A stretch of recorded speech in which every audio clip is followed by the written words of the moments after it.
La la la la la la la la. Mothman Prophecies. Hey, watch him with Dan and Tony. Hey, watch him with Dan and Tony. It's like watching, yeah. Welcome to Hate Watching with Dan and Ask Tony. Ask. It was ASK, just like Chiefs. Oh, I'm Ask Tony. Tony. Hello, everybody. Welcome to the show. This is Hate Watching with Dan and Tony. Yes. I said that part. Nailed it. On this show, we watch a movie. It's Halloween time. This is the first of our October Halloween spooky movies. Rocktober. So I picked a very lightly spooky movie. That's it, Dan. I knew we were going to disagree on this movie. Oh, you thought it was spooky? Good. This movie freaked me out. Oh, good. Okay. Not like, oh, I'm scared, I can't go to sleep. But Sure. like I had tingles. I had tingles good. sometimes during like the phone conversation where he's like, what do you look like? Depends who's looking. Love that. I love that line. I was like, oh, okay, that's creepy. Yeah, so I picked the Mothman Prophecies, 2002, hour and 58 minutes. And it's not a great movie. But it's not a bad movie. It's not a bad movie, and it's probably a fairly misunderstood movie. Oh, 1,000,000% to that.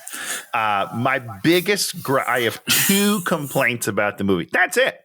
Okay. One, these transitions are from 1984. We gotta get a new editor for this film because these are terrible. You mean when things kind of blur out?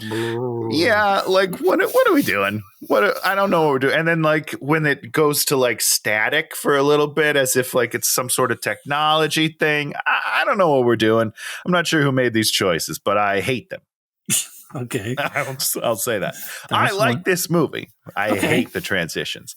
The other thing is just a line in like the first scene, and it just drives me absolutely crazy because it's ridiculous. I'll just set the scene a little bit. Richard Gere sitting in his office. He's a writer of some sort. He's got a writer friend across from him who's asking him a question: comprised or composed? And then Richard Gere answers the question. He says, composed. And the guy goes, what? No, he doesn't answer the question.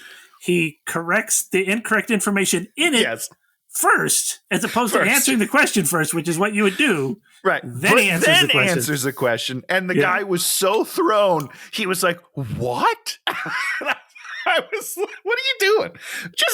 Yes, he's a smartass. We get it. That brings the Richard Gere character to life. But why is this guy so confused? He answered the question. You asked the question 30 seconds ago. You're not sidetracked already. So those are my two complaints and my only two notes that I wrote down. Otherwise, perfect movie. Otherwise, I really enjoyed this movie. Oh, Richard Gere is pretty great. Richard Gere is great. This movie, I think, I don't know if we talked about this last time, but I read the Mothman Prophecies book when I was in high school. I don't believe that you did this because after I watched it, I was like, I want to read the book. Do you still own it? I need it, Dan. Well, no, I checked. I found it in our high school library. This book. Wait. First of all, that's incredible. Whatever school you went to deserves accolades. That's incredible. Way to have a great selection. I could tell you one story. Well, I could tell you two stories about our high school library. That I found this book and I read this book. Great. Is one. The other one was wild stuff. We watched some sex ed movie in the library, and I got so uncomfortable that I almost passed out. Because I don't, but it was not that it was like sex or something. It was more like watching like how people are when they see blood or something.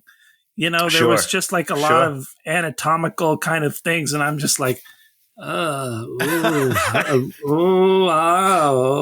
young innocent Dan, just ready to pass out. I almost went down that day.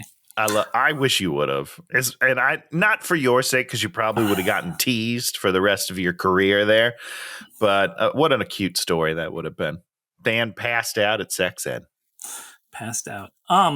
So read the Mothman Prophecies. John Keel, spawned a lifelong interest in cryptids and UFOs. This book had UFOs in it, which doesn't have in the movie. Oh, interesting. Okay. This book was the first place I ever heard of the Men in Black. So it's interesting. I read that in, I don't know, someone's reviews somewhere that they were like, he coined the term Men in Black, which I was confused about because that doesn't come up in the movie at all. So I don't know where the Men in Black came from, but I'm intrigued. Well, I listened to this podcast called, which is going to be my thing I recommend, the Haunted Objects podcast. And this morning... What? I want to listen to that. This show's so good. I'll talk about it later. But they did an episode about the movie and about the book, and they were just talking about all these things and reminded me of a lot of things I forgot about the book. Sure. Point being, Men in Black, and they posited that since the Men in Black movie had already come out, they thought, the movie makers probably thought, we don't want to put the Men in Black in here because then it's just going to get confusing. I can understand that. Yeah. Because the original Men in Black would, there'd be something weird would occur. They'd come down in helicopters or in things and show up and do things and sure. And then just disappear. And then everyone would be like, who are they? What were they doing? And was it the government? Were they a different, and then of course the movie Men in Black, and which came from a comic, sort of turned that on its head and made them a little different. The good guys, But in back in this time, no, the Men in Black were not the good guys. They were just another malevolent situation that was making things harder to get to and more mysterious and weirder. Sure. I like it. Yeah. I'm intrigued. And there were UFOs, like the one weird guy, Mr. Cold. I think Cold. he got off a UFO. And then the dude met him and was a friend, and then he lived in the area for his whole life, What? Yeah. So the movie doesn't really follow the book. Is that what you're trying to tell me? It doesn't, but the movie does do an interesting job of sort of presenting how this sort of material goes about, where weird things happen and you're not going to have, there's not going to be a guy at the end that's like, ha, ha, ha, I'm the guy that did it all. Right. Then let me sum this up for you. Yeah. Yeah. Most of this stuff is incomprehensible, just like the one story they tell, about being up in the high rise and looking down. And so in a sense, they sort of flesh out those ideas. I don't think they fleshed them out incredibly well because the movie did drag. It's not a fast moving plot. You know what I mean? And, most of the things in this movie happened off screen to someone else, and they're telling the story, and the story's sort of done in a, recreation sort of thing. Which is why I like the phone call. The phone call is probably my favorite scene of the movie, when Richard Gere actually gets to talk to the cold person. Ingrid. Idris Elba? No, wait, stop. Oh, you see, what I've been doing now is I write down the names and then I underline them. So you're just looking for underlines right now? I can look for my underlines and then I know what's going on. You know everything. I love it. Indrid Cold. I think it was Indrid. Yeah, that sounds right. Yeah. It was Indrid. Yeah. And so, yes, I don't know what I was saying. You're just saying that things happen off screen for the most part, as opposed to, actually happening to our character. And so it sort of feels like it doesn't feel real. And so there's not a lot of jeopardy in this movie. That's true. Which might be a positive thing, because most movies, they build in all these jeopardy and you're like, oh. Yeah, for sure. One of the, this was my favorite review that Naomi actually found and sent it to me. It was this woman. I won't call her out, but maybe she shouldn't review films anymore. Her review was, the movie is less terrifying than the actual incident that it's based on. And that's a negative thing. And I was like, lady, this is a movie. If the movie is scarier than an actual bridge collapse that killed 50 people, then we've got problems. That is true. But I mean, she's saying, I think, in her own dumb words, the same type of thing that you're saying, which is like you don't feel the jeopardy, you don't feel the fear necessarily, but it's a scary event that happens. Well, I think she might also be talking about the real Mothman thing, because in the book, Mothman is all over the place. He's flying around, he's menacing people in the town. And I think some kids hit him with their car and then bring Mothman back into the town. And oh boy. All sorts of things went on with Mothman for like a month or 2 months or something. And, it was, the Mothman thing was a little more physical and real in the book.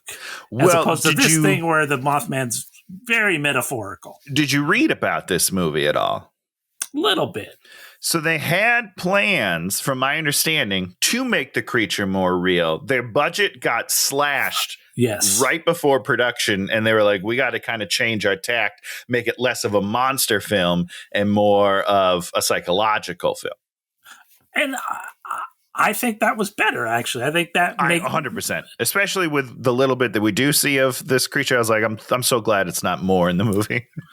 And I'm also, also thinking about the Nicolas Cage, The Knowing, which kind of is the exact same movie as this. And then the ending of that, pretty darn terrible. Yeah. But this ending, really good, I thought. I mean, the bridge, or you didn't like it? No, yes, I did like it.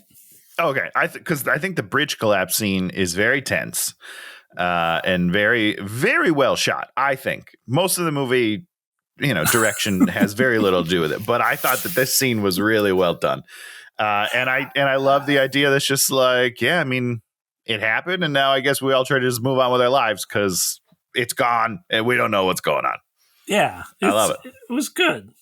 So let's start the movie. He gets a call, and there's something about this name Mary, and I didn't understand what was going on. It was this weird call, which I think is sort of the beginning of the weirdness, where he's not sure what's going on, and he writes down Mary, but that turns out to be the name of his wife, who's played by Deborah Messing, which is another problem they probably had with the audiences, because she's going to get killed pretty quick. Pretty fast.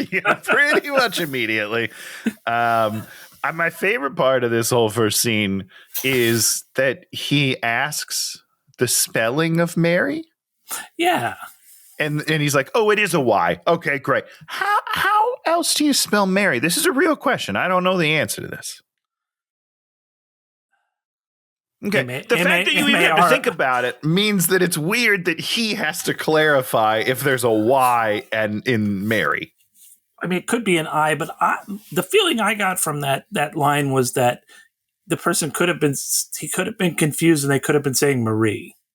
Oh, okay.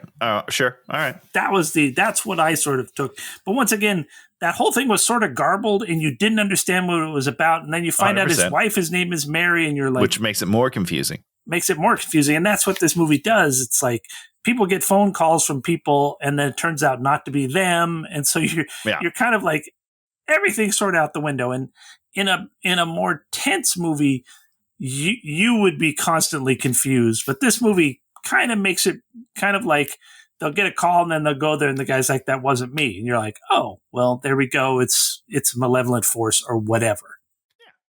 Yeah. MV for short.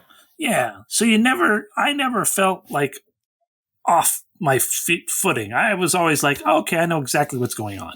Okay. I don't think I was ever confused, but I got, I thought it was spooky. I thought it was creepy. Creepy's the right word. Spooky's not the right word. Good. But like, I had a feeling of relative dread throughout it, which was good. In a better movie, I would have felt more, obviously.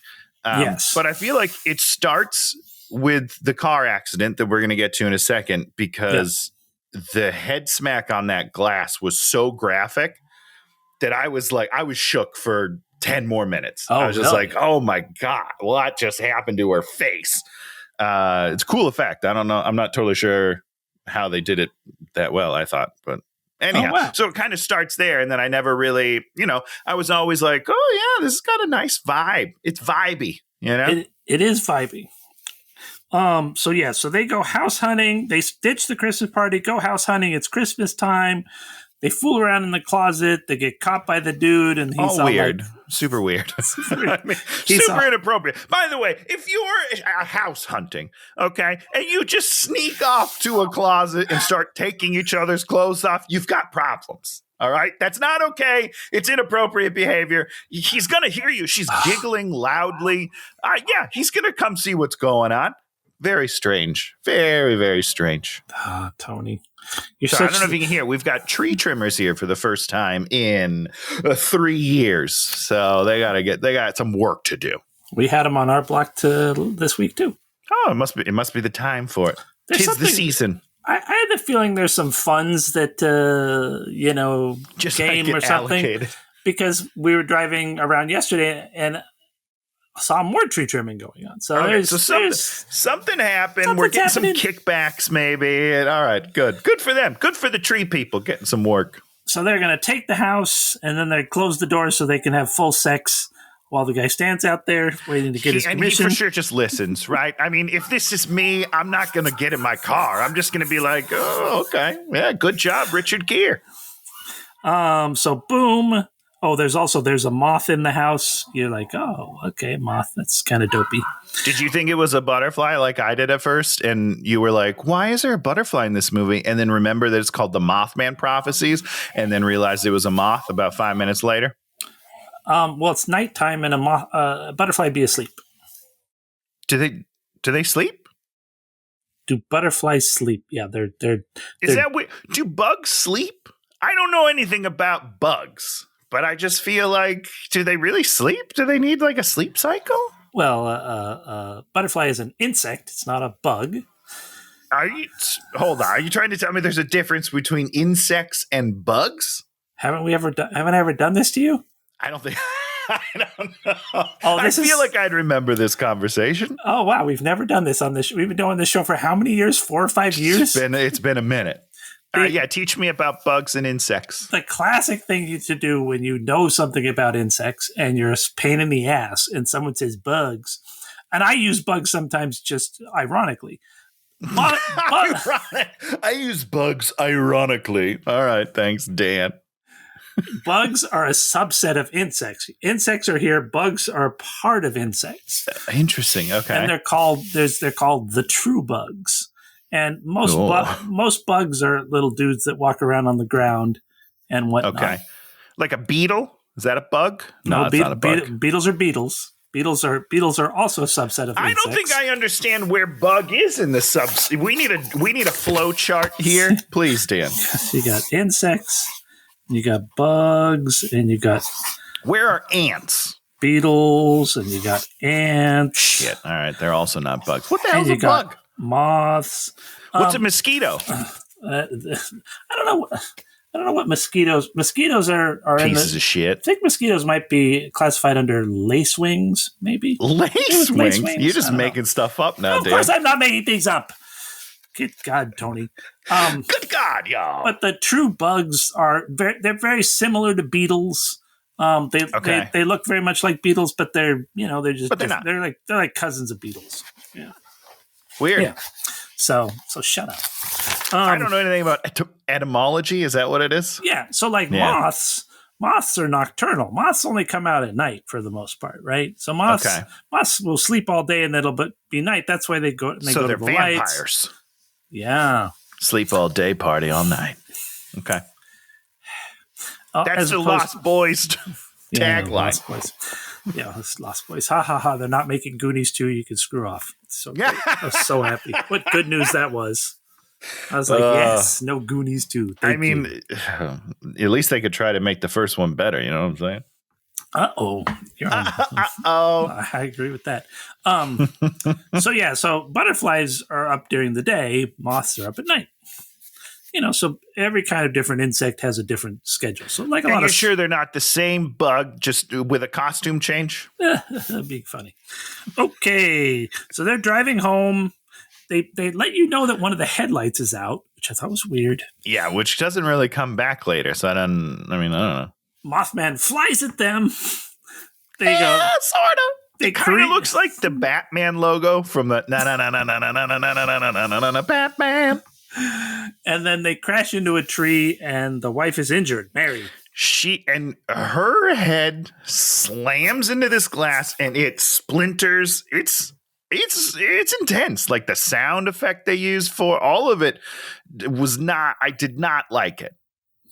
I am very scared of car crashes. That's like one of my. That's like up there in my fears, and this was a good one. So it unsettled you because it wasn't like usually it'll be like Mothman crash right into the tree. They're just, we're not going to spend time. They like careen down the street a while. We're spinning around. We're probably hitting some black ice, and then and things are happening. It's all happening very fast. You're not really sure what's going on, and then all of a sudden, boom! You hit something, and her face just smacks against the glass. It's very unsettling. I did not enjoy it. We go to the hospital. She wakes up. She freaks out. And then she's like, "Did you see it?" And he's like, "He didn't see it." And then she's like, "There's something wrong with me." They do the brain scan. She has like there's sort of this weird Mothman symbol that appears on some trees and a few things through the movie. It's like a Y. It appears in her brain. Yeah, which is weird. That's all I really have to say. It's weird. I don't totally, because, it's not really what the movie's about. So I'm not really sure why she sees the Mothman. Because we got to kind of put that into the movie. I get that. Yeah. I understand the desire to connect his personal life to the greater mystery. But in my head, like this is like its own little thing. And then we start the real movie once he goes to Point Pleasant. And I mean, in the book, there's no wife, there's no accident. The book is done about a guy that just goes to the town to investigate. Yeah, and I like that he shows up there accidentally. Like, I like that part of that mystery. But that's where the movie starts to me. Like, if we just opened on him driving somewhere and he mysteriously vanished into a different town, great. That's all I need. Well, that's not what you're going to get. She has surgery. They go doing chemo. She apologizes for being sick. She just wants him to be happy. He goes to the crash site, sees the tree, sees branches. Doesn't mean anything. Hospital calls. She dead. It's weird. It's like, it's a very sad beginning to a movie that I don't find sad. You know what I mean? Interesting. He doesn't. Do you think it's sad all the way? No, and he doesn't really play a sad person or a broken person exactly. No, he does not. Except for like one scene, maybe. Yeah, he does not play a broken person, and that's interesting. I mean, I think it makes the movie sort of more palatable. If he was super broken the whole time, you'd be like, "Oh God, this." But he sort of is the stand-up guy. Yeah, which I think is the right move. I just don't believe in this beginning. Got it. I don't believe in it. He does not have that level of grief about her death that this character would have had. And if he did, it would drag down the whole second 2/3 or whatever of this movie. And that would be a bummer because I enjoy a lot of what they do. Yeah. So, boom. He sees her pad. She's been drawing the Mothman. Okay. Sure. She's a good artist. I like it. Lots of spooky pics. Flash forward 2 years. On the TV, he's interviewing the governor.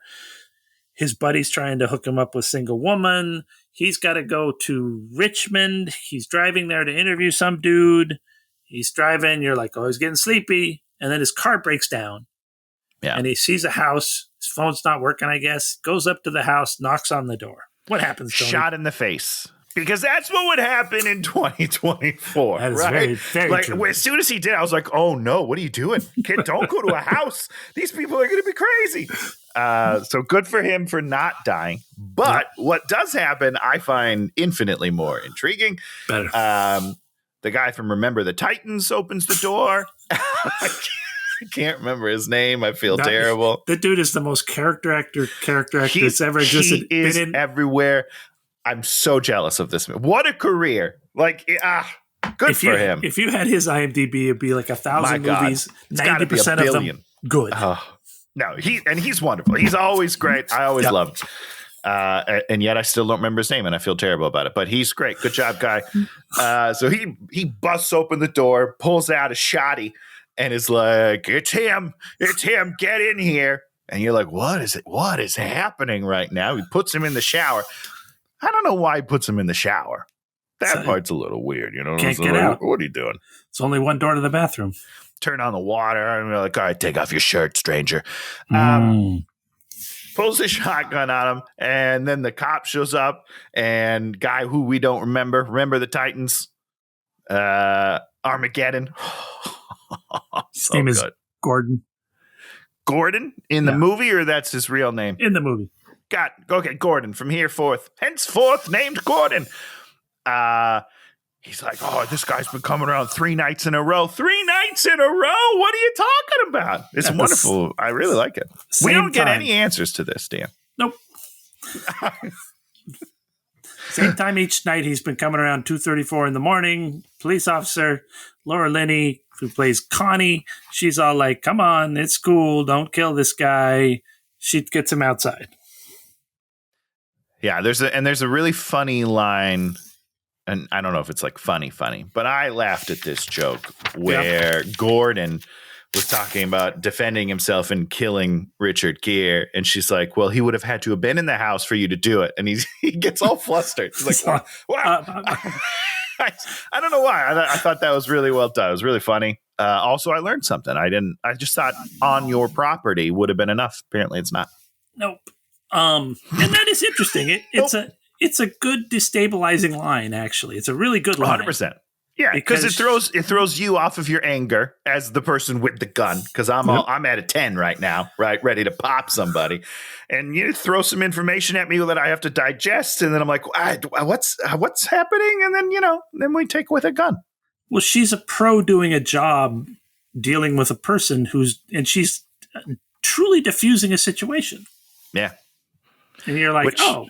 She went through some training, because there's no way that she has to do that very often in that small town, So they get him outside. She gets him outside, calms down the dude, and she's all like, "Why are you here?" He's like, "I'm just driving through." And she's like, "Driving through? We're in the middle of nowhere. How does that work?" And we find out that we're eventually going to find out that he has driven to the middle of nowhere in 2.5 hours, and there's no way he could have gotten there in 2.5 hours. Yeah, they said it would take him 6 hours or something, and he did it in 2 hours, something like that. Something great. I really like it. And there's also a really nice moment, Dan, when he's getting out of Connie's car, when they're talking about why are you here, and he says something like, "Where am I?" like he doesn't. He's just now realizing he's probably not where he's supposed to be, and I love that moment where she's like, "How did you get here?" And "Where am I? Where is here? I don't even know." Because when his car breaks down, there's this overhead shot, and it's just this middle of nowhere 2-lane highway, and I'm just like, if he's going to Richmond, he's going to be on the freeway. I'm like, what is happening? Should be. You definitely should be. And so they sort of backload stuff into this thing. Yeah. So you're like, oh, that's interesting, because he doesn't know where he is. And either do I. Oh, that's creepy. Yeah, see, it's creepy vibes. It didn't vibe me. It's more like an exercise. If I read this in a book, I would have probably been creepier, but the movie's sort of like, yeah, that's interesting. Yeah. It's sort of clumsy. Right. So he gets a motel. Let's see. What's happening? He drives away, appears back at house. Jack is worried. Oh no! The next morning, not sure how he got here. He sees the guy from the night before. He sees Gordon, and they sort of have this. They sort of get along. And it's interesting, because it's not a thing you would do in a movie. These two people set up adversarially, and now then you keep them that way. Yeah. They're glued together now. Yeah. Okay. There's nothing wrong with his car. He drives away. Here's a question, unrelated to like the actual plot of the movie. You bring your car into a shop, right? Your car broke down. You bring the car in. I assume they towed it there, right? Yeah. He can't find anything wrong with it. He doesn't charge you? I'm pretty sure there's like some sort of investigation fee that you'd have to pay. You know what I mean? There's manpower to it. I mean, typically they'll charge you for an hour $60. I don't know. All I know is whenever I bring my car on, there's like $8,000 of man hours that I'm paying for. Like that's something you change the oil. What is all this? What is all this going to? 15 people had to do it. Criminies. So he ends up not driving away. He ends up going back and staking out Gordon's house to see if he shows up there again. He does not. Connie is there, and she's all like, How cool would it have been if he did show up? Because that's the movie I'm writing, that he sees himself show up at the door. That's fun. So he's like, he's all in now. He goes and he searches the records, sees that people are having eye problems. Oh, she tells him that there's been all this weird stuff happening. Yeah, she's very forthcoming to this reporter stranger. She's showing him files of like complaints and stuff. Like, I don't think she can just do that. I don't think you can just give away all that information. But maybe you can. Sure, why not? Freedom of press? No, that's not right. Yeah, he can file a FOIA and get... file a FOIA? Is that a real word? I think you're making it up. Freedom of Information Act. There you go. FOIA. Or FIA. I said freedom of press. That's not what I meant, I don't think. I think I meant what you said. Yeah, you can file for everything. Government can't keep anything. I mean, police, that's a little different, but in government stuff, you can file for everything. And if it exists, it might take 2 years, 5 years, but people do that all the time and get weird Nixon documents and shit. They just show up. Then why don't we have proof of UFOs yet, Dan? I really need it. Oh, because that stuff's under security clearance shit. Well, sure, I want some security clearance. I could get it. But then again, I think it's they've been releasing the Blue Book stuff. Yeah, but then people are like trying to debunk it and stuff. I don't want that. I want it to be irrefutable. I really need to know that there's other life forms out there. So we find out he goes sees this one lady. She talks about this 8-foot tall monster, paralysis, mark on the tree. Goes to this other guy who's been getting phone calls. He gets a call from work. Work's not happy that he's not coming back. He's all like, I'm doing something. Cover for me. That's what he says to his friend. He's just, cover for me. How am I going to cover for you? What does that even mean? Just say. I love it. I think he's dead. I don't know. We do a dude and a girlfriend are in a car, this big light. Making out. His eye got blasted and it's not healing. Yeah, we never really figure out what that is, what that's all about. Because not everybody that sees it gets that, you know? I don't know. I think when we're at the bridge collapse at the end, I think they show that there's one kid in the car. One of the boys. He has the eye messed up. Yep. What does that mean? I don't know. Maybe they're marked. There are no answers in this movie. Marked for bridge death. Oh, sure. Wake up, 37. Boom. He gets this starts getting ghost calls, you know. Now, what's interesting, and I don't know if this is interesting. I found it interesting is that when he hears a real voice and he sends it to the audio technician, I don't know what that is. Yeah.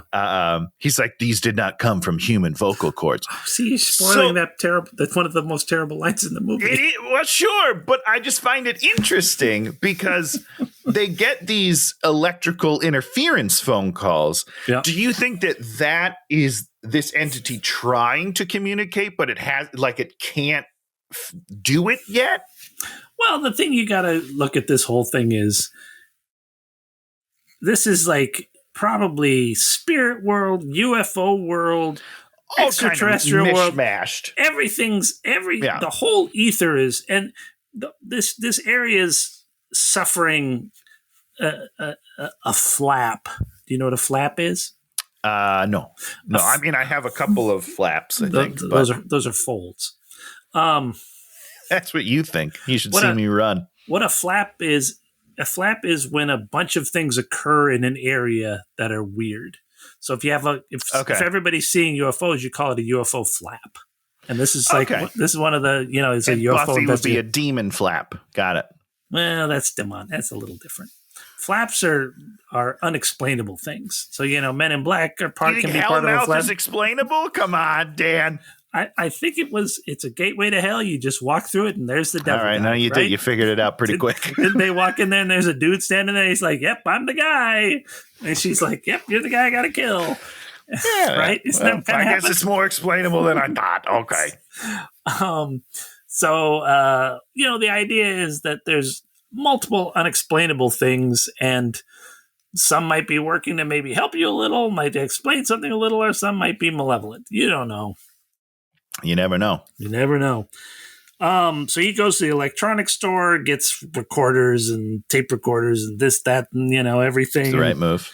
Absolutely. He runs into Gordon. Gordon's there. Gordon's got a headache. He's seeing monsters in the mirror. And this I really liked. Okay. There was a voice coming out of the sink. Out of the sink. 10 out of 10. Wouldn't that have been fun to see? Exactly. They don't show us that. And that's why this movie isn't very scary, because we don't see. I get it. I get it. If Gordon's in there brushing his teeth and then this voice, you'd be fucking okay. No. Yeah. No. Okay. No. I'm But instead he's just telling, because our main guy, Jack Klein, is supposed to be John Keel, the guy from the book, who's there investigating. Who's discovering this. Okay. And so things happen to him, but, and in a sense, we as moviegoers want to see a certain thing that creeps us the fuck out, as opposed to putting it one arm's length, where it's like, here's this, it's the show, not tell.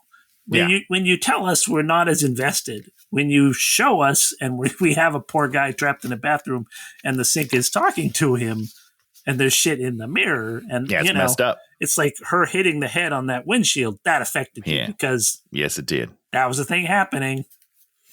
But she dies off screen. She has chemo off screen. All these things are off screen. Yeah. And so they become evidence. This movie's about evidence, sort of. Yeah. Yeah. And you don't get freaked out that much by evidence, typically. Which part of me respects, because it's based on a book of the same nature, right? Yeah. There is no firsthand account. I mean, I haven't read the book, but I assume because it's not about it's about a third hand guy. Like, he comes in and is unraveling the mystery. So I kind of respect sticking to that. You never show me things that our character wouldn't know. Yes, they always feel like recreations in a documentary. Yeah. Yes. They kind of look like it too. They do.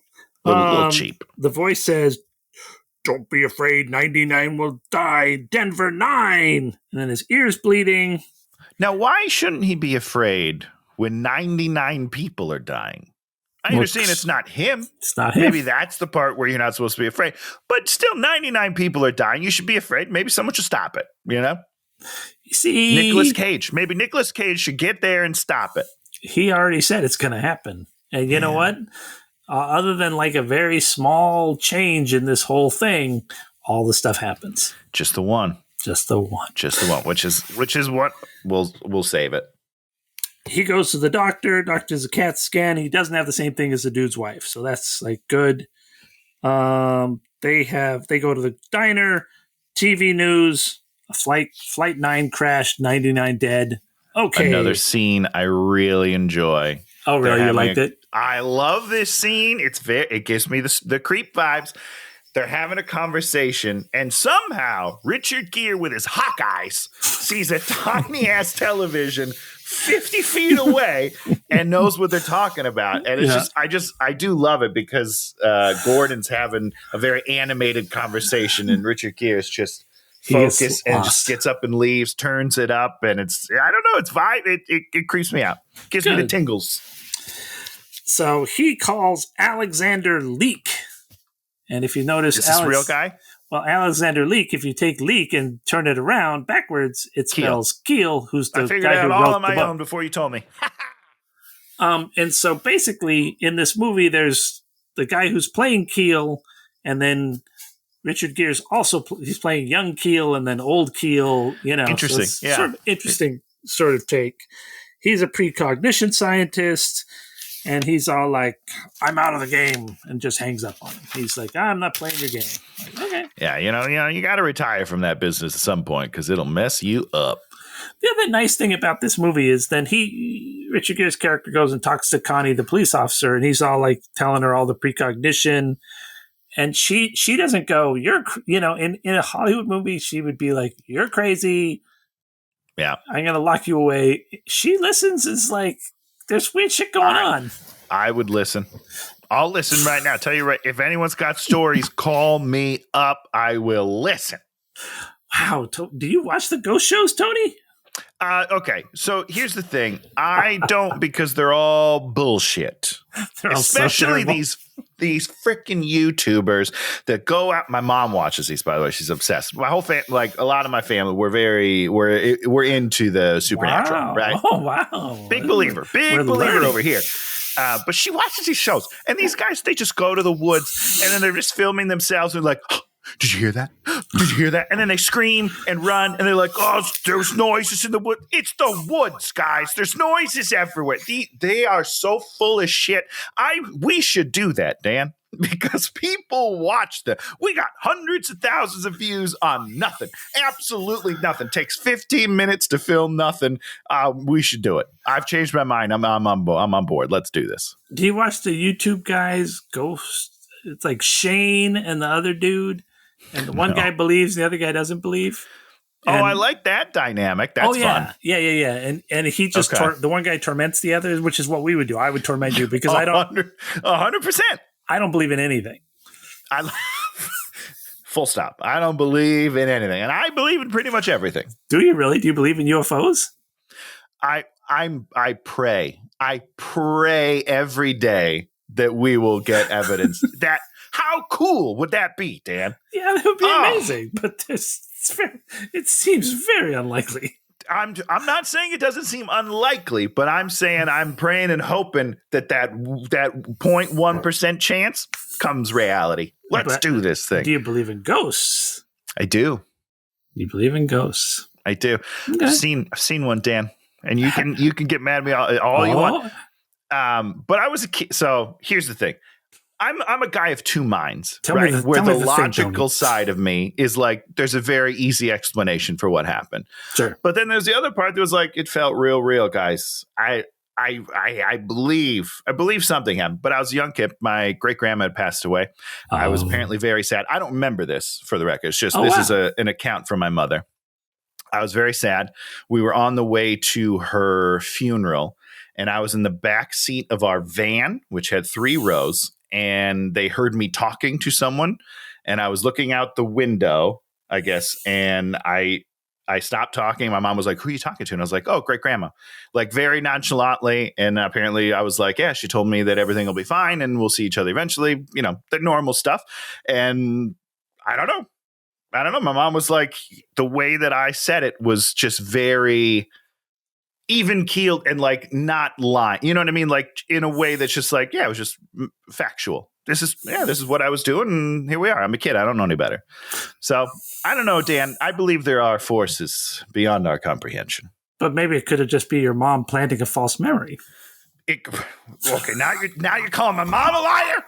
What I was going to say, you son of a bitch, is that, that's trauma, right? Like I was very close to her. Sure. It was trauma. I was young. Well, it's very, very easy for me to believe that was my brain helping me cope with that sort of situation. You know what I mean? I'm either one. It seems very rational to me. Yeah. Okay. Well, I not hallucinate, but I see things like now. Like I'll go out and I'll be walking in the dark like this morning, and I'll look over there and I think I'll see a figure, and there won't be a figure there. Because I do that all the time. Do. No, I don't. Dan, the closer I get to death. Is that what you're saying? The closer you get to death, the thinner the veil becomes, Dan. Ooh, the closer to death. I'm close to death. Close to death. Hold on. I didn't say you're close. I said Tony. closer. Thanks, Tony. You're just a little bit closer than me, but I'll get there first. So that's the joke's on you. I used to see ghost cats at my parents' house. Oh, really? I love that. I guess I shouldn't say I used to. It's like when I go to my parents' house, I often see ghost cats. Sure. I just don't go there very often anymore. Yeah. I love that. At my old house, now, I mean, we've gone off the rail, so I'll stop after this, but I have lots of stories. We used to, Tony's Ghost Stories special We are edition. convinced that there was a young boy at my parents' last house who would come up and ring the doorbell and run away. And I understand, like, oh, neighbors and stuff, but we have it was all glass. Like, you could see if someone was really doing it. And several times my mom would be like, it's going to happen. And then it would ring because she swears that she saw a young boy, and then nothing. I don't know. Wait, so what you're saying is the doorbell would go off, the doorbell and there would not be anyone there. Genuinely would ring, yes, and no one would be there. Did anybody check the wiring? No, we don't have the capabilities of checking. I would die. I would get electrocuted immediately. I don't know how to check wires. It's probably just loose wire. But we did move out of the house. Does that help? There it is. Now you're safe. Yeah, we're good. Oh, Indrid Cold. That's his name, Indrid. So there you go. Was it underlined? I did. I just underlined. Great work, Dan. Okay, so basically, Gordon is seeing the future. Jack shows some hallucinations. He starts listening to all the tapes, and then he gets a real call. It's Gordon, and he's like, Indrid Cold is on the line, and then he puts him on the phone with Jack, and Indrid starts talking to him. Yeah, and it's awesome. Once again, this is not what would ever happen in a Hollywood movie. You would never have I agree. the spooky guy on the I was like, wait a second, what? Wait, who's calling? And so then he starts quizzing him and saying, like, I put my shoe this, your shoe's there. And he's doing this. And then he reaches into he turns off all the lights and closes the curtains and reaches into the thing. It's like, what am I holding? Chapstick. I was like, thumbs up. That was nice. Yes. I love this scene. And I also love the next scene, which is like Connie rushing out because Richard Gere tells Connie, hey, go check on Gordon because the guy's fucking there. He's right next to Gordon. And she's rushing out there while he's having this conversation. And then, of course, Gordon never called. It was never Gordon. Love it. She gets there during the call. Gordon's like, what are you talking about? I'm not on the phone. I've been asleep. And she's all like, bah! But we have one last line. What happened to my wife? And then he says, you'll see her in time. Which is something to remember. They bring that back. Yep. Okay, Gordon and call. So he takes the recording to like the sound engineer. The sound engineer guys, this is not made by human vocal cords. And you sit there going like, okay, that's a terrible line. That's so not, he can't tell that from looking at a thing. No. I don't even know what it means, if I'm being honest with you. It doesn't mean anything. It's so terrible. You're like, you had a fun scene and then you do the human vocal cords. Yeah. And listen, no one bats 1,000, Dan. All right? So, swing and a miss. Did you see the other thing that's the most terrible thing about this scene? No. Oh, what did I miss? I was laughing pretty hard. In the foreground, there's a guy who has all these glasses full of water, and he's doing the ring thing? Yes. Why? What do you think he's doing? I don't know. It's so stupid. I'm recording these to see what they're like. Oh, yes. Like I'm trying to figure out my pitch. I don't know what he's doing. Well, he's probably got an oscilloscope, and he's like, I'm putting these on the oscilloscope so I can see what these waveform looks like. You know what an oscilloscope is? So he's bored, is what you're saying. Yeah. He's using $1 million government equipment to make cup sounds. We had an oscilloscope when we were kids. Like personally? Yeah, of course.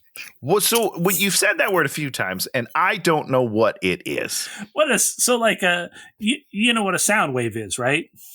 I'm sure. I'm like the general idea. Sure. Yeah. So if I hook up a microphone into an oscilloscope has a little circular TV screen that then shows you waveforms. Shows you the waves. Okay. Yeah, that's all it is. Cool. But it has all sorts of inputs and ways for you to adjust so you can see exactly what that So form you can is. tell what does and does not come from human vocal cords. Got it. Absolutely.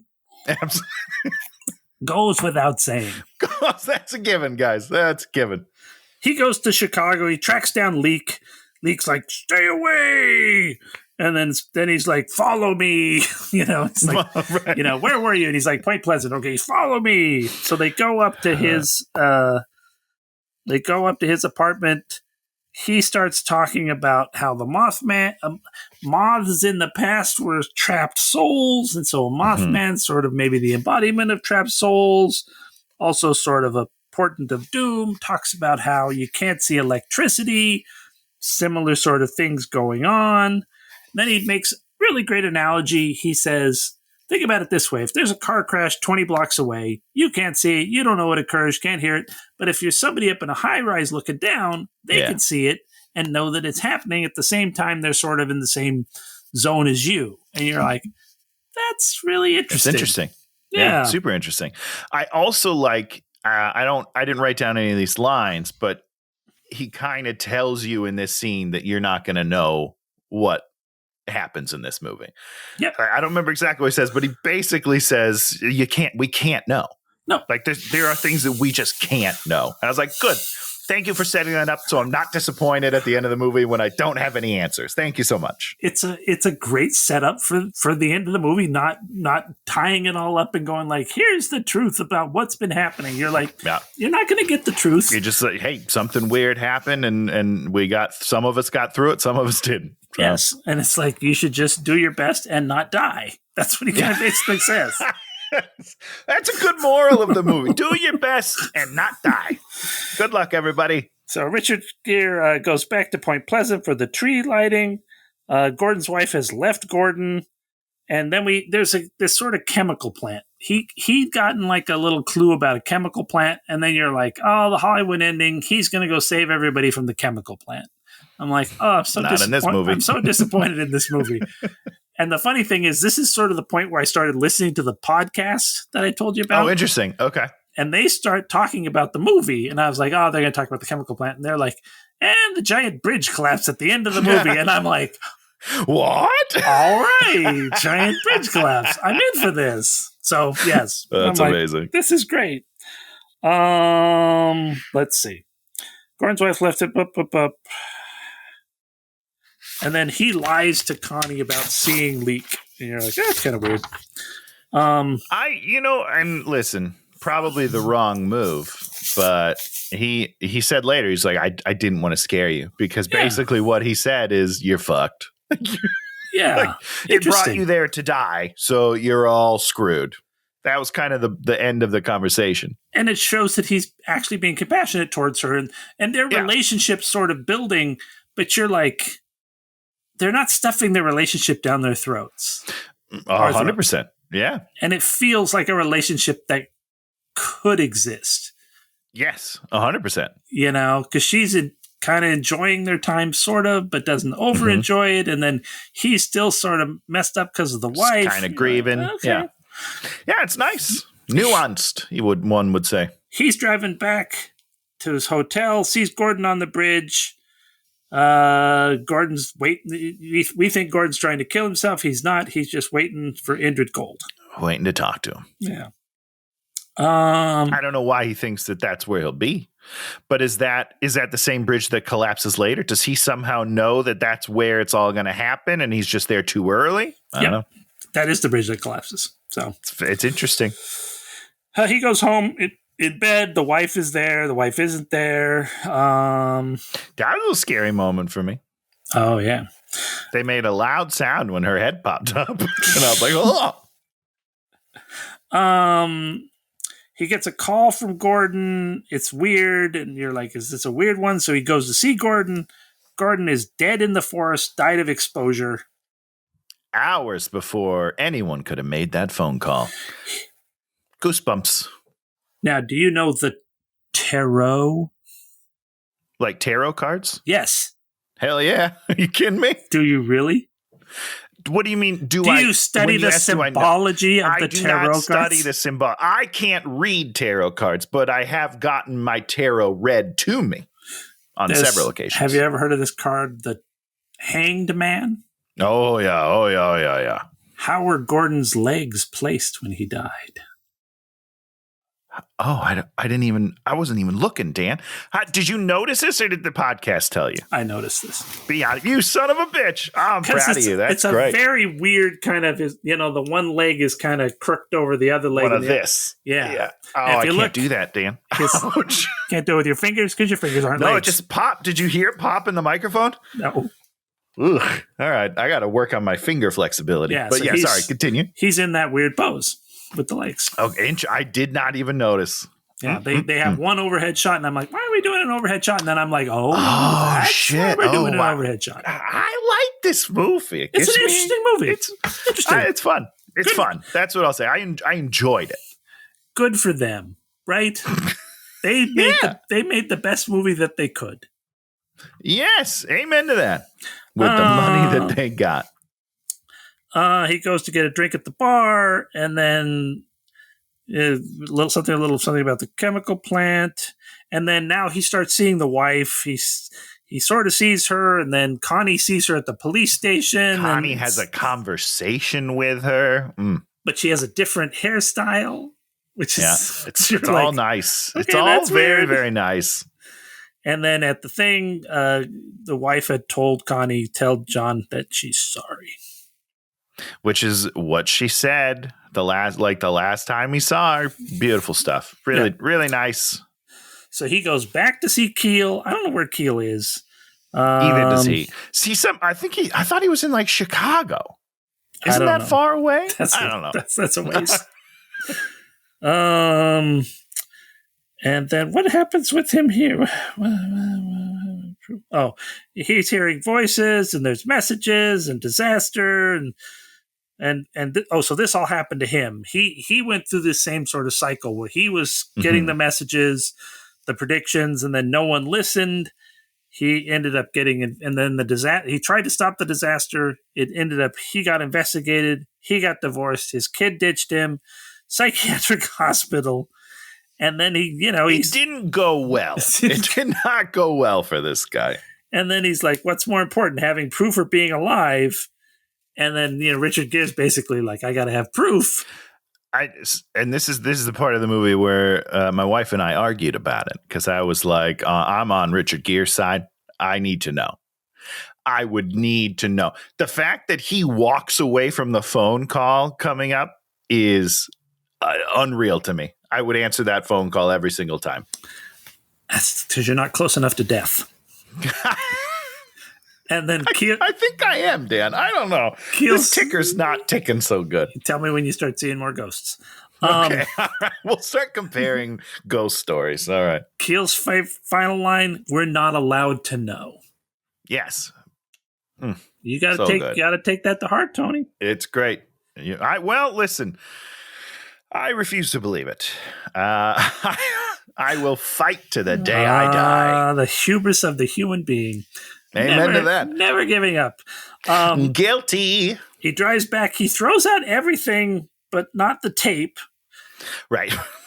Fondles a picture of his wife. Not I horrible thought he was going to fondling. kiss it. I thought he was going to kiss it, and I was just excited to hear your complaints on it, but he doesn't. He doesn't over fondle the picture. Yeah. So he fondles it just enough. He fondled it in an acceptable amount that I didn't get angry. Yeah, great. Because I will get angry if you treat. You do. You get when people over fondle pictures. Oh, my wife, she's so beautiful. Let me touch her photo. No, don't do that. Stop it. Stop it.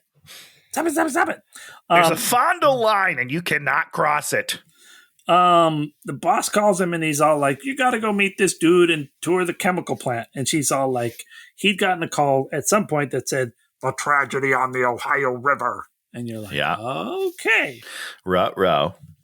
Also, I think we missed the part where someone else got a phone call and was talking to Richard Gere.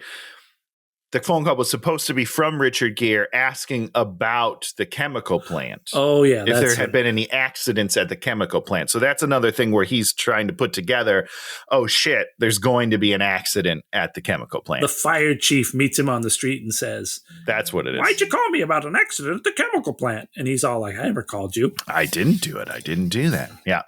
Boom.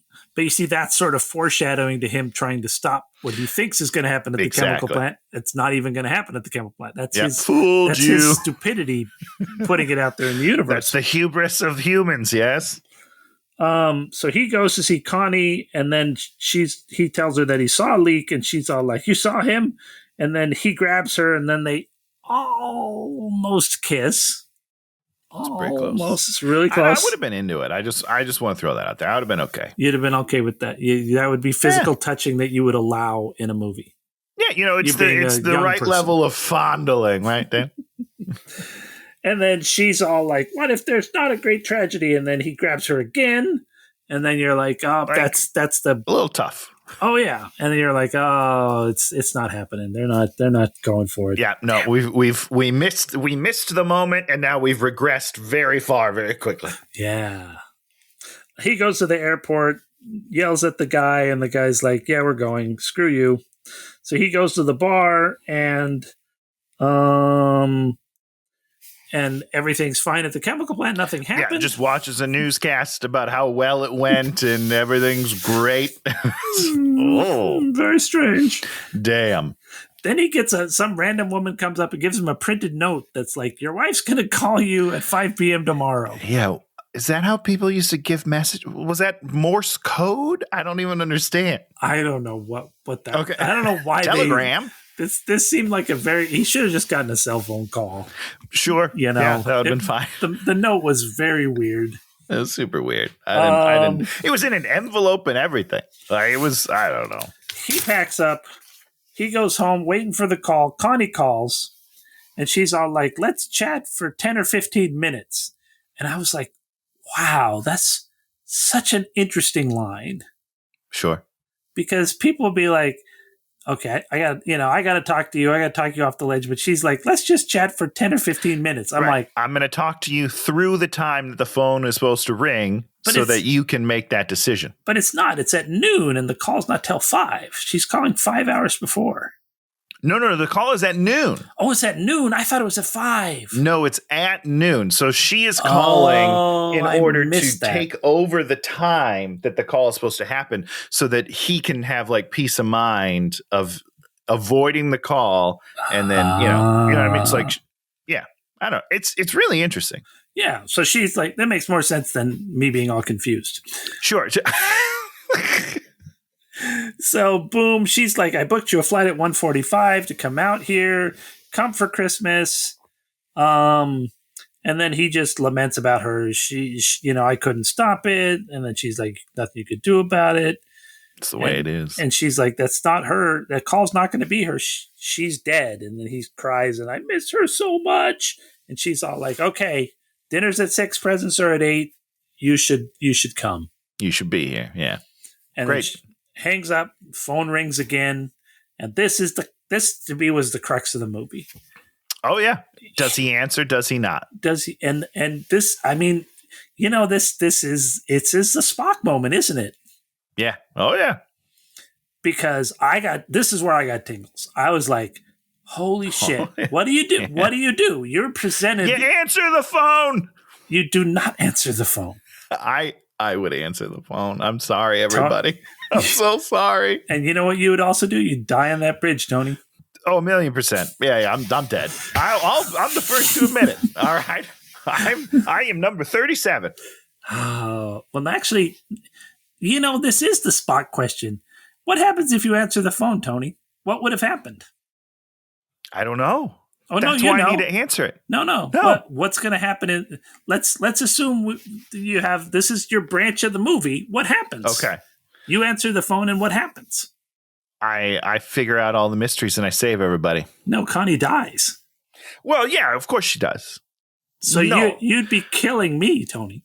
Not on purpose. I just need to know, Dan. But you see, I need some answers. The movie has told you everything you need to know that's not her. She is dead, and you cannot have answers. So you're going to kill me. Now. You're killing me. I don't think it specifically told me that it's you. You're killing me. You know what I mean? You're killing me. But I do know I'm probably killing some people, yes. So you're okay with that. You're pushing the button and having people die because you need to know. I'm not thrilled about it, but I do need to know. Wow. Man. I'm not excited. I'm not going to pick up the phone and be like, "I'm so glad I answered." I'll feel bad. This is what we know about Tony's character. Number one, he will save one person and let the whole universe die. Depending on the person, don't just make it sound random, okay? And number 2, because he wants to know so bad, he'll let me die. I need to know the answers. I only have so much time left on this earth, Dan. I need to know as many answers as I can get. No, you can't know. No. You can't know. No, not going to happen. John Keel told you can't know. You know what? You know what, John Keel? He's not allowed to know. I'm allowed to know. Okay, no. I'm special. Not allowed to know. But Richard Gere makes the right choice, tears the phone out of the wall. He gets another call. It rings again. Loved it. That was great. So he drives there, 5:51. The bridge is all messed up. There's cars jammed on there. 6 o'clock, he gets out. Turns out Connie's on the bridge. It's a traffic light problem. He realizes that things are going to go wrong. Things go wrong. This bridge starts failing. Bling, bling, bling, crack, bling, bling, bling. It's intense. Bling.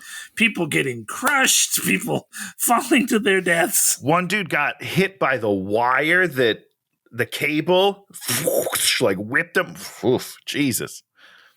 Eventually, Connie's cruiser falls in the water. He dives in. Oh, we missed that. At one point, she talked about a dream about falling in the water and then letting go.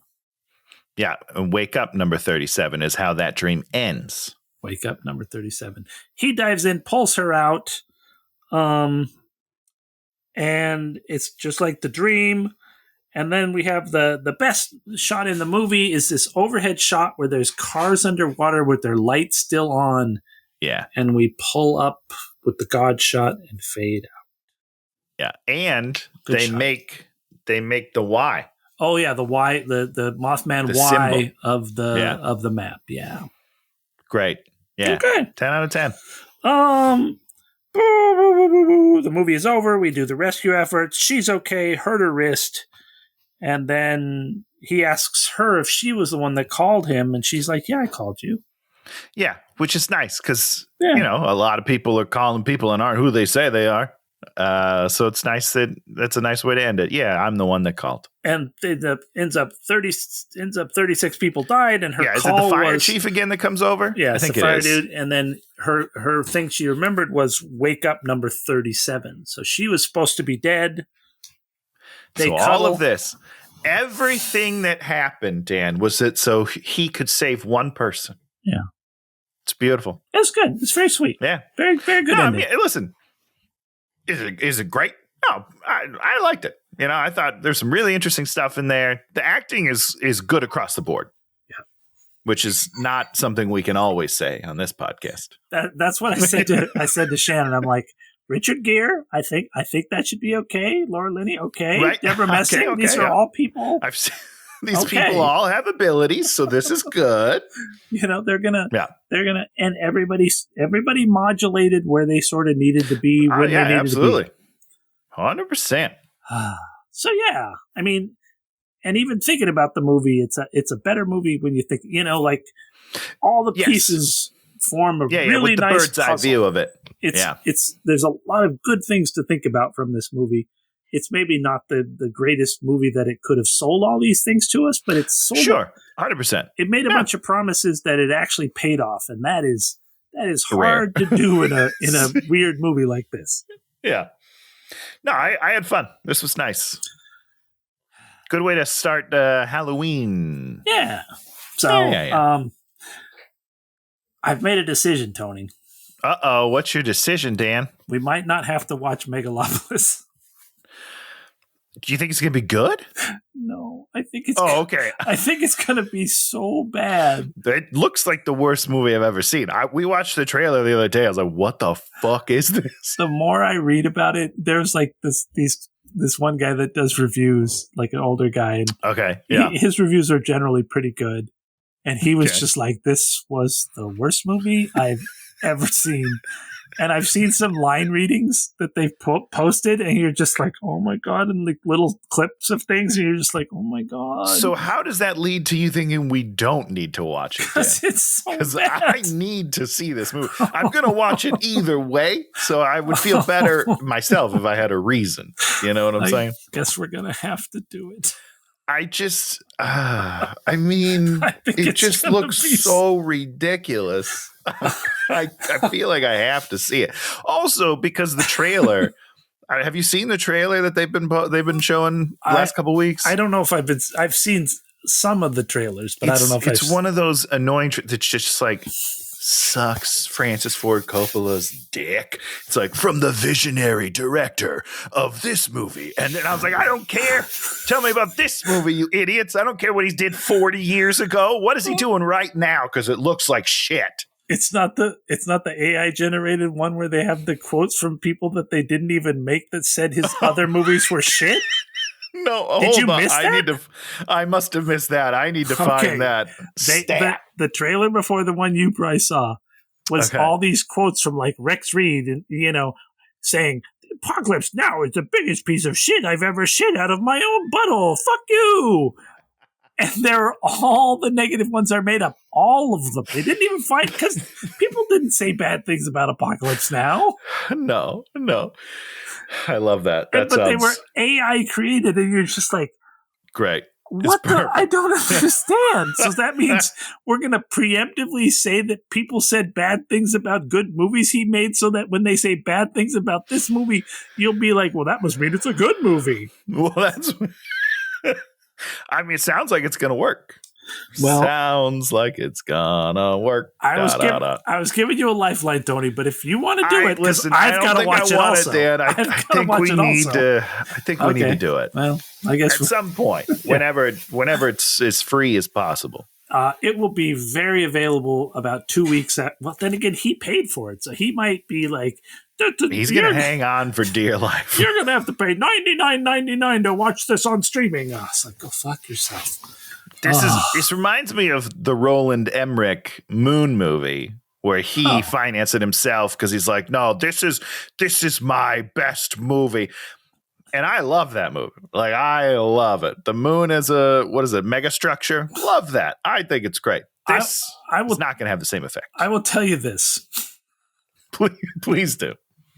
I would put that moon movie back on again because it was at least silly and fun and weird. It wasn't good. It was a terrible movie. Yeah, of course. Megalopolis, along with what was the Ari Aster movie? Was it Ari Aster? The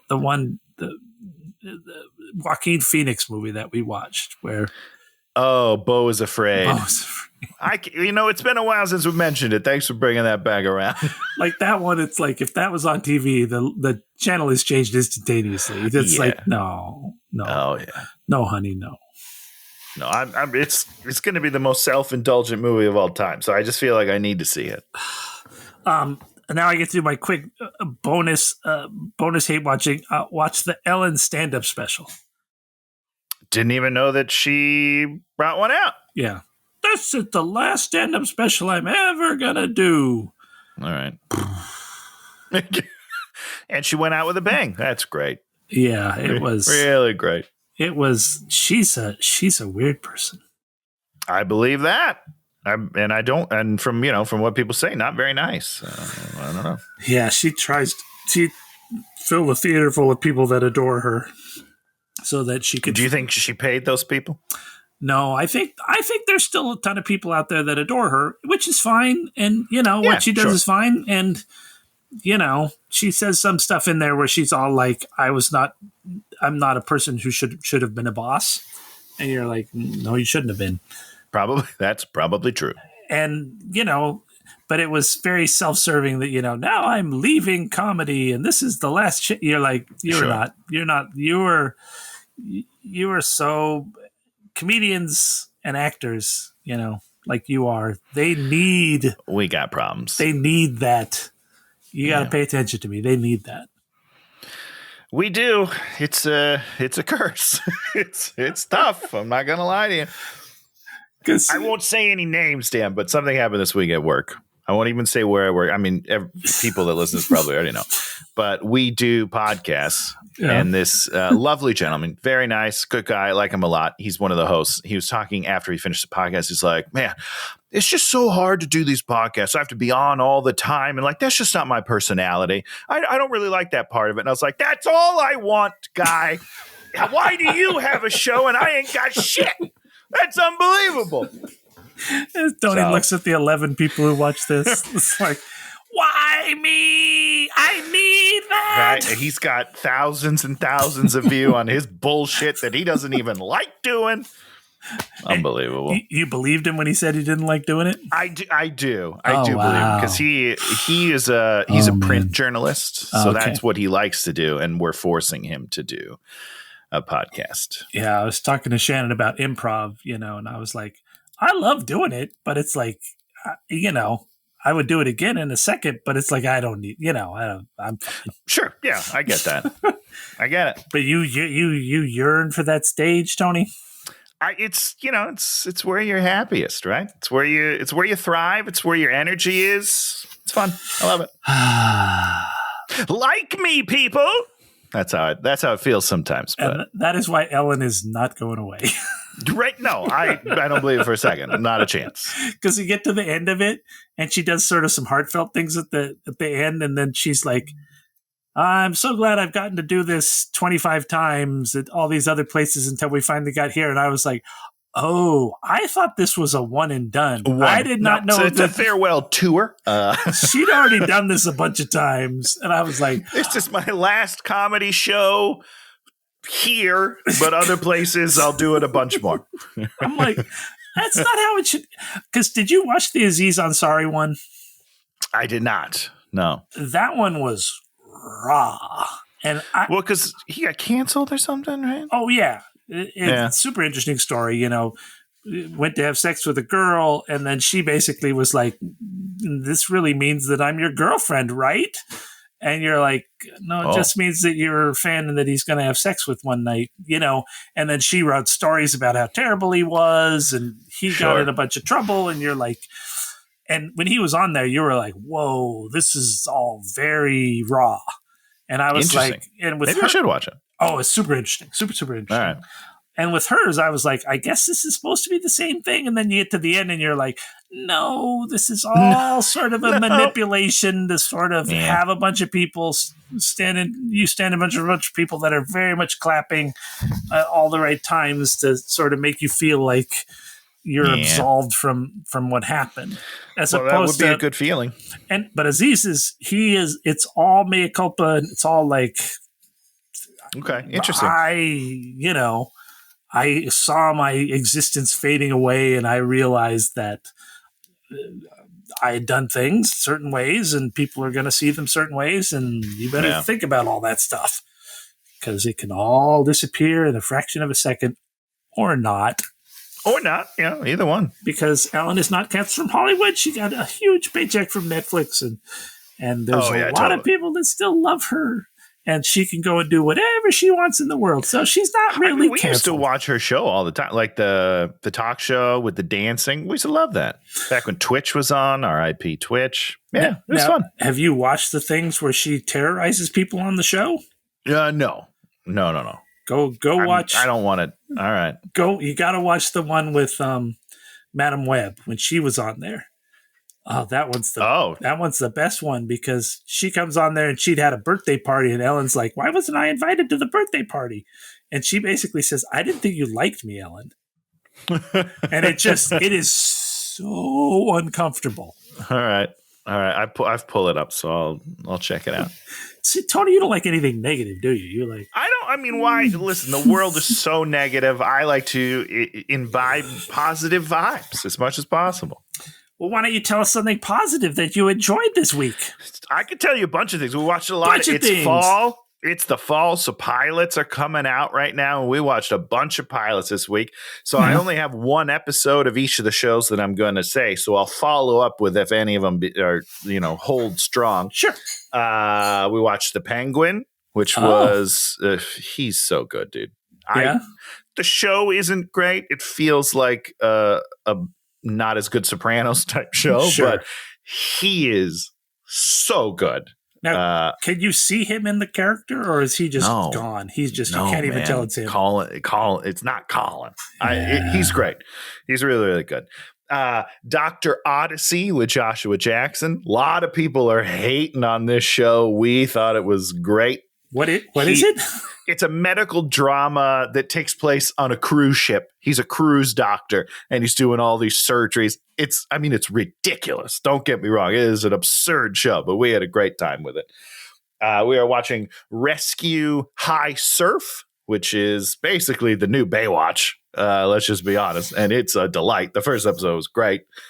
And then my favorite of the week was the new Adam Brody, Kristen Bell show, Nobody Wants This. It's a rom-com, 10-episode rom-com on Netflix. First episode was really good. So we're excited to keep going on that. I like that. Other than the Penguin, those other three things, I've never heard of any of them. Well, I think you should have heard of Nobody Wants This because it's got Adam Brody in it, and he is a gem. He's an absolute gem. I was driving with Shannon. We were talking about, we saw the billboard with Jimmy Fallon. And Jimmy Fallon, you're just like, what's going on with the plastic surgery on his face? Oh, no. And we start doing this thing, and then Shannon's like, what about Dax Shepard? Ooh, that's a hard length of road. Well, she's not wrong, right? I get to laugh. But he's a cool guy. I like Dax. Yes. So as I said, Haunted Objects podcast. I'm gonna look that up. It's a man and wife. They're both actually funny. It's like, wow. It's just amazing when you listen to people on a podcast and they're actually funny. They're not like, I'm a guy who's going like this and I'm acting like I'm funny. Like, are you making fun of me right now? Yeah, pretty much. That's exactly what I do on the podcast. And then new season of Bake Off. So of course, that's great. Of course. I don't think it's going to be an incredible season. Because we've had some incredible seasons of Bake Off, but it's good. It's Bake Off, and you can't ever go wrong with Bake Off. I mean, everyone seems to enjoy it. It seems like it's just like a positive show, and I rewatched the entirety of like the last 3 or 4 seasons. Wow. Or mostly just had them on while I was doing stuff. Sure, yeah. And it's just like there's so many pleasant people on these shows that you're just like that you like spending time with. Yeah, totally. Oh, I'd rather watch a fake Baywatch that stars Kristen Bell It stars nobody you've ever heard of. I promise you that. But there's, some good-looking people running on the beach. Wow. If Love Island's not on, that's a good substitute. Oh God! Wow, we love this year's Love Island was U.S. The U.S. Love Island. UK sucked this year, but U.S. Love Island was unreal, man. If you have not watched it, go back and watch it on Peacock. It's delightful. Okay. Well, now we're going to do a movie. Tony, do you have a spooky movie for the Halloween month that we're in the midst of? I definitely have a Halloween movie. I doubt that it'll be spooky. This was the recommendation from Todd that I talked about a while ago. And I've just been anxiously waiting to do this movie because it looks unbelievable. We're going back to 1992. Oh, God. And we're watching a movie called Mikey. Have you heard of this? No. Mikey? Mikey. And it seems like it's just about a murderous child. His family mysteriously dies, and then he's adopted, and then more people start dying. I think he just kills everybody. I don't know. I don't really know. But the trailer looked great. Oh, okay. I'm in. I've never heard of this movie. Either had I until Todd sent the trailer, and I immediately told him, yes, we will do this. This is on the list. Well, happy Halloween, Mikey. Good job, Todd. Happy Halloween. So if you like what we do, give us a subscription, give us a thumbs up, or leave a comment. Somebody left a comment about one of the, the final Breaking Dawn Twilight movies. Oh, wow. That was a long time ago. Like talking about something about, what happened in the movie or something. I'm just like, I don't know what you're talking about. So you're just ignoring our only comments? No wonder nobody comments. I think it's just someone that wanted to talk about the movie because they loved it so much. Please come do that. Defend it. I doubt they want to listen to us talk for an hour and a half about a movie. But the comments still help the algorithm, so keep them coming. Keep them coming. So, yeah, we'll be back next week talking about Mikey. Goodbye, everybody.